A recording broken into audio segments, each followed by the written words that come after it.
Neste episódio, Rodrigo Silva e Luiz Felipe Pondé discutem suas crenças e compartilham suas opiniões no canal Rivotalks. Se você quiser assistir ao episódio na íntegra, o link está na descrição ou no primeiro comentário fixado.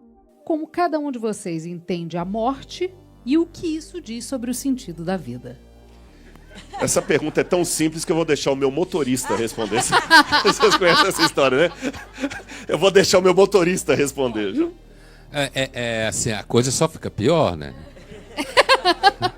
Se essa pergunta fosse... É porque assim, a gente partiu do princípio seguinte, Pondé e Rodrigo Silva. A gente não vai fazer pergunta batatinha quando Mas se fosse uma aula de filosofia, o professor ia dizer assim, olha, para com essa pergunta, cala a boca e vai ler Platão. Certo?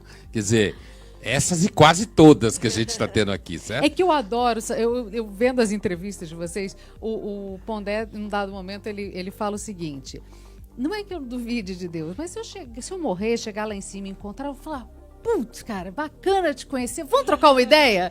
O ponto, no final das contas, é esse, assim, a morte seria uma oportunidade, talvez, Pondé? Então, a pergunta fala...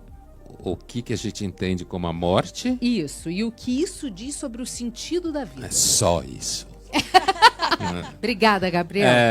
Primeiro, olha, a morte, filosoficamente, eu tenho um livro, um autor que em filosofia é muito conhecido porque ele é nome de um dicionário, José Ferrater Mora, um espanhol, que é um grande dicionário de filosofia. Hoje já existe em português, que ele era filósofo também, não só fez o dicionário. E ele tem um livro chamado, esse não tem em português, é uma série de artigos que saiu na Revista do Ocidente, na Espanha, que chama Ontologia da Morte, certo?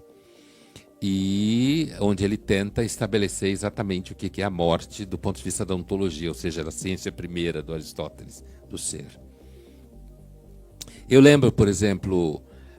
nas primeiras aulas de medicina, que os professores, quando queriam bagunçar a cabeça, nossas cabeças dos alunos, mostravam como é difícil você afirmar exatamente o que é a morte, do ponto de vista médico, né? Como é complicado, juridicamente é complicado, super responsabilidade, quer dizer, e isso vai se desdobrar em discussões do tipo desliga aparelho, não desliga aparelho, estica a vida, não estica a vida. Então, seja do ponto de vista da ontologia da morte, seja do ponto de vista da prática médica com a morte no dia a dia, é claro que isso tem situações em que nem se leva em conta isso daí, do ponto de vista de uma medicina às vezes mais selvagem, mas assim, o fato é que não é tão fácil assim do ponto de vista do conceito, né? A gente pode dizer, em medicina existe uma expressão que é o seguinte, atingir o efeito letal, ou sucesso letal. Eu tenho pavor dessa expressão. Ou seja, morreu, ou matou. Sucesso letal. Mas é uma expressão médica, atingir o sucesso letal. Sim. Quer dizer, é típico da patologia, significa que matou o organismo, né?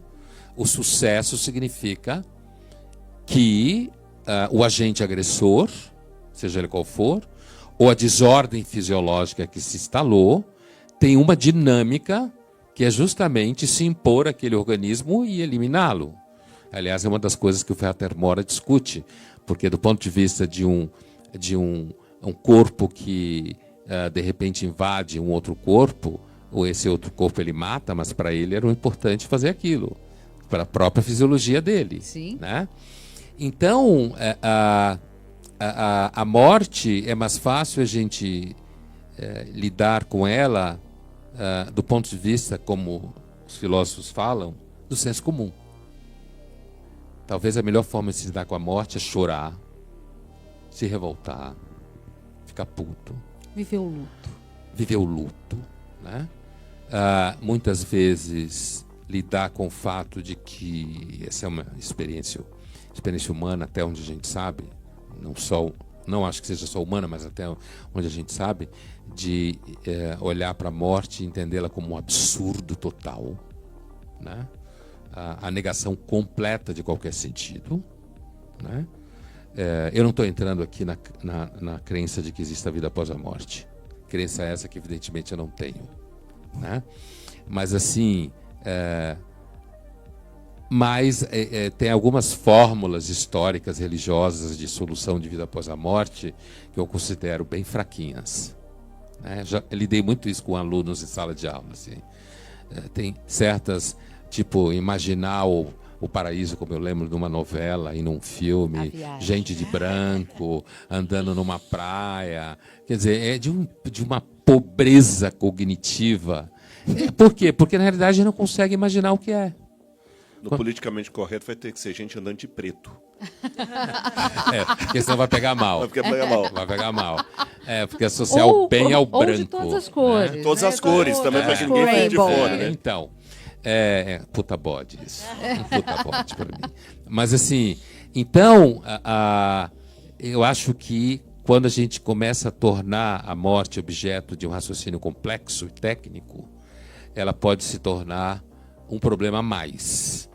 Quando, na realidade, a morte implica em sofrimento para aqueles que ficam aqui, né, que perde o ente amado, e para aqueles que morrem também, medo, desamparo, abandono, sofrimento. Dúvida, né? Inclusive isso, né? No sentido de acabou, vai acabar tudo, o que vai rolar depois, ou não rola nada. Agora, então, o vínculo disso com o tema do sentido da vida, aí é uma discussão de cachorro grande, né? Camus, por exemplo, que entendia que o único problema filosófico é o suicídio, porque o resto é problema de engenheiro, certo? O único problema filosófico é porque eu não me mato, já que a vida não tem sentido.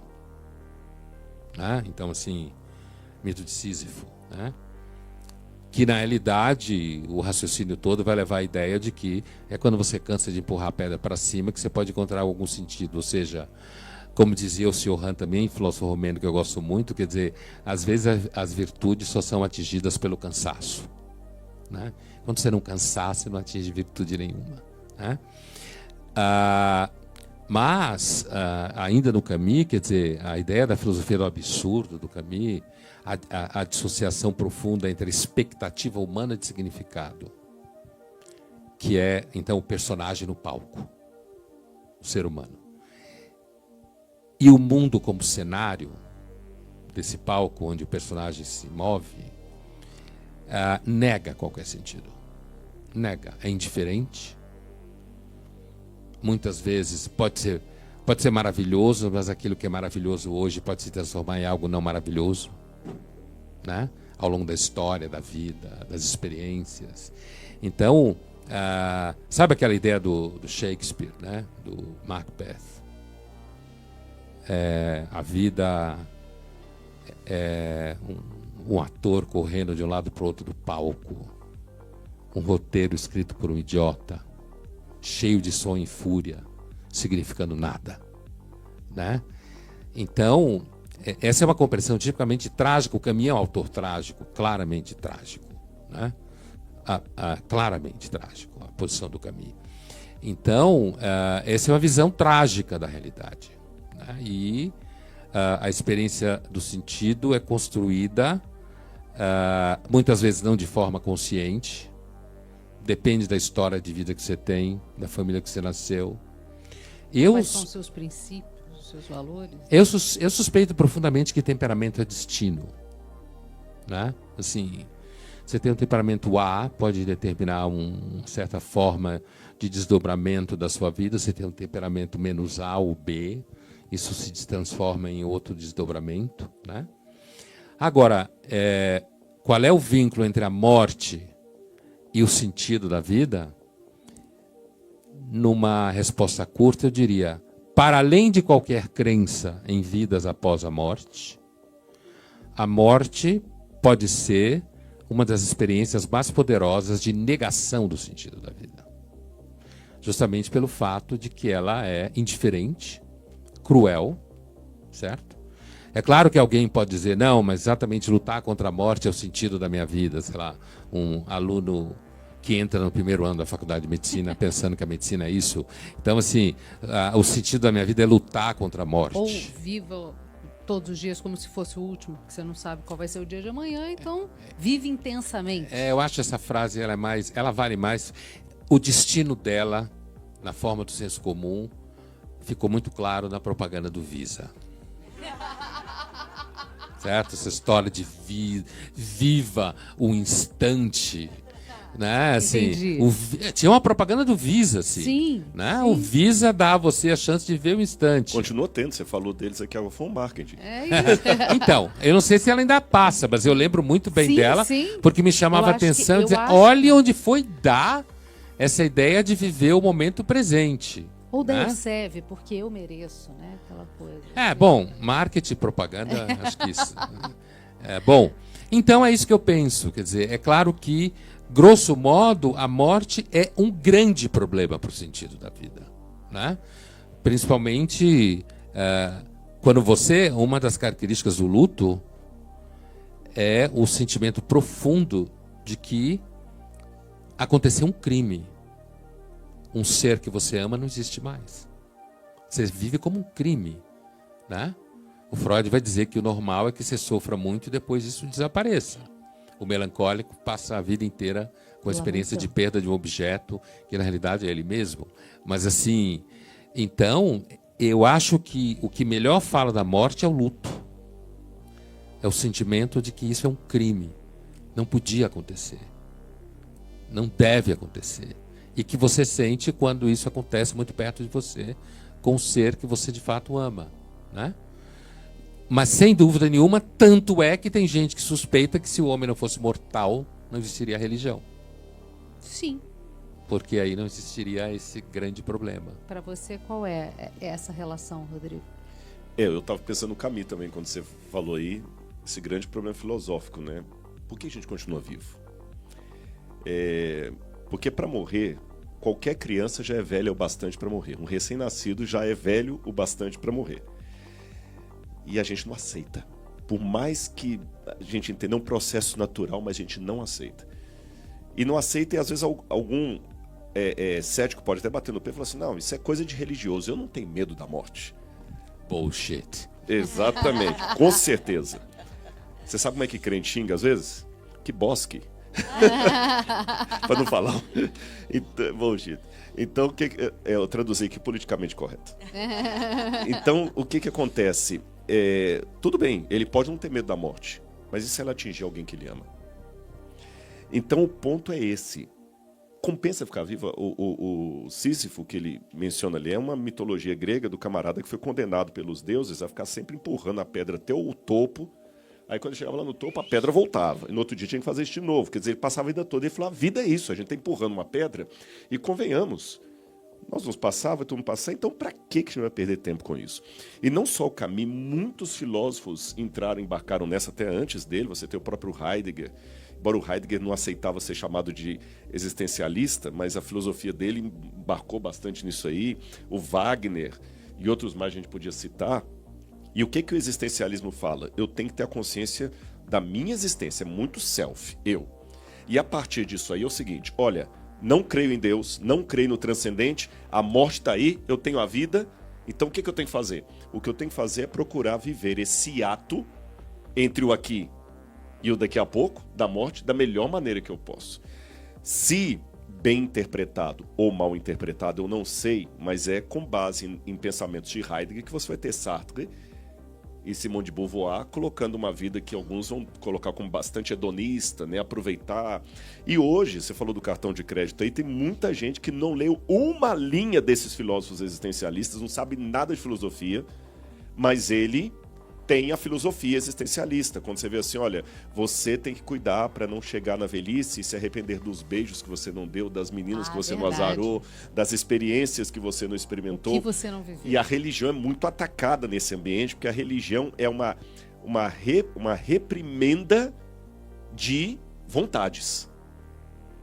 É você combater o vício, é você combater Hoje já tem elementos fora da religião também que combatem certos vícios. Por exemplo, você pode ser um cético maior e você não vai, às vezes, beber, não vai fumar, não vai usar açúcar, porque você quer ter um corpo bom. Mas no passado, isso era um discurso mais da religião. O religioso, ele evita esse sexo aqui, ele evita aquela comida ali, ele evita aquilo outro. Então isso vai muito na contramão do existencialismo. Espera aí, eu estou perdendo tempo em privar o meu corpo de vontades, sendo que vai tudo acabar mesmo? Bobagem. Agora, dentro da teologia, como é que a gente encara isso? De novo eu volto à necessidade. Essa necessidade que eu tenho de transcendência, no hebraico tem a palavra rolam, que é a palavra eternidade, e o Eclesiastes diz, Deus colocou a eternidade no coração do ser humano. A gente tem uma vontade de perpetuar os momentos bons, se pudesse. Mas veja, eternidade aqui não é uma vida infinita.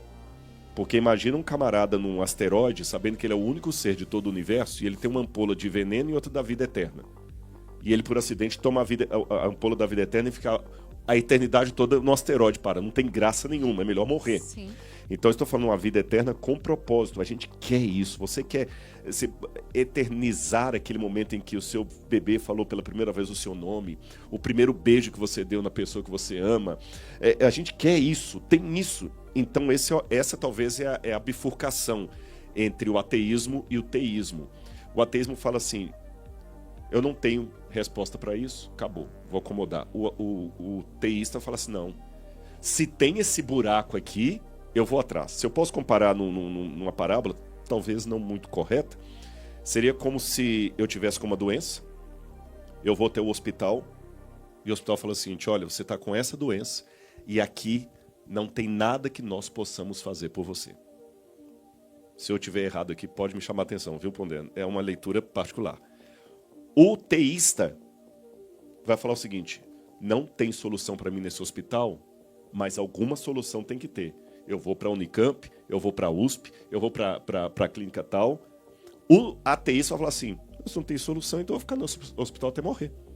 E se ele for existencialista, ele fala, já que eu vou morrer mesmo e estou no hospital, então eu vou tomar todo o refrigerante que eu quero, comer toda a gordura que eu quero, porque eu vou morrer mesmo, só vou tentar viver o melhor que eu posso. E quem determina o que é certo e o que é errado sou eu, nesse ato entre o agora e a minha morte. Então essa é assim que a teologia lida com a morte. A morte para a gente não é o fim, é apenas uma passagem. Eu também não quero lidar com a questão de vida após morte aqui, como o Pondé também ponderou, não é isso, mas dentro do histórico do cristianismo a gente nota como isso muda até a relação de crentes com a morte. Eu vou dar um exemplo das catacumbas de Roma. Tem um estudo muito interessante, para quem não sabe, as catacumbas de Roma, diz a tradição que foram construídas desde Flávio Domitila, no final do 1º para o 2º século ali. São corredores, quilômetros e quilômetros de corredores que você tem embaixo de Roma, onde os cristãos eram sepultados, porque eles não podiam ser sepultados no cemitério judeu, porque eles não eram mais reconhecidos pelo judaísmo. Eles não queriam ser cremados como os romanos faziam. Então eles eram colocados ali. E na lápide dos cristãos, eles escreviam muito o que eles pensavam. E a primeira coisa que me chama a atenção é que eles sempre comparavam a morte a um sono, do qual você vai despertar na ressurreição. Tanto é que a palavra cemitério vem daí. Cemitério em grego, coemiterium, significa dormitório. Coemiterium, tanto em latim, coemiterion em grego, coemiterium em latim, dormitório, porque eles encaravam a morte como um sono. E você vê sempre nas lápides escritas assim, aliás, com erros gramaticais de latim e grego tremendo, escrevendo coisa em latim com a letra trocada, então você vê que eram pessoas provincianas, sem muita cultura. Aqui jaz fulana, dormiu no Senhor. E as palavras que mais repetem lá, é a mesma palavra em 2 idiomas, é a palavra pati, paz, e eirene, que também é paz. Curiosamente, depois que o cristianismo ganhou a projeção de religião do Estado, queridinha do imperador Constantino, as catacumbas, que antes era um lugar assim, das pessoas ficarem ali porque não tinha outro jeito, se tornaram a Quinta Avenida. Agora era chique ser sepultado do lado de um túmulo de um mártir. Então olha que interessante, mudou, você sabe, muda a política, mudou. Claro. E aí a gente nota algumas mudanças tremendas. Agora você tem mármore de pórfiro, mármore rico, caro. A linguagem ficou mais sofisticada, com poucos erros, as letras mais bem escritas, mas aí você nota um tom de desespero que não havia antes. Frases como, por exemplo, uma está escrita assim: você que me amaldiçoa, aproveite para fazer isso agora, já que eu não posso responder à altura. Ria da minha tragédia, desgraçado. Amanhã você vai estar aqui. Nossa. E assim por diante. E as palavras paz e eirene, pati e eirene, desapareceram. Então é aquela questão. Eu quase arriscaria, de uma maneira até, talvez, infantil, arriscar dizer: se a religião é o ópio das Opium des Folks, mantenha esse ópio. Ainda que fosse, eu não creio que é. Mas ainda que seja, mantenha, porque a esperança da vida eterna, e para mim não é apenas uma coisa real, ela lhe dá uma convicção que essa vida aqui é apenas uma preparação para o porvir. E para fechar a minha resposta, eu vou dar mais uma comparação. Gosto muito de comparações, metáforas, como Jesus, né? Parábolas, né? A sensação que eu tenho, meus queridos, é como se eu estivesse na porta de um restaurante. Daqueles assim... Hoje a gente experimentou aqui o salmão delicioso ali, né? Quem fez mesmo? Da Cordélia. Cordélia, obrigado, viu? Maravilhoso. Não sei se o Pondé teve a oportunidade, mas eu tive. Ainda não. Não, ele ainda é ateu com relação ao seu salmão, eu já experimentei, eu sei que existe. Não, mas eu acredito que salmão Você acredita que existe? Defumado com Defumado, creme é fraiche. muito bom. Mas imagine que você está com uma fome de leão e você é aquela pessoa que come bem. Aí ela chega lá e lhe dá só um pedacinho assim de degustação. Aí você come, nossa, eu quero mais. E ela fala assim, não, só tem isso. Mas eu ainda tô com fome de bater um prato de salmão. Mas só tem esse. Contente-se com isso. O cristianismo já te dá uma outra versão. Você gostou? Então é aqui apenas uma degustação do que haverá depois. A mesa não foi servida. Então é a fome que me faz ter a certeza que o objeto da minha necessidade está do outro lado da parede, me esperando. É uma questão de encontro entre uma necessidade e o objeto. Porque se o objeto não existe, de onde vem a necessidade?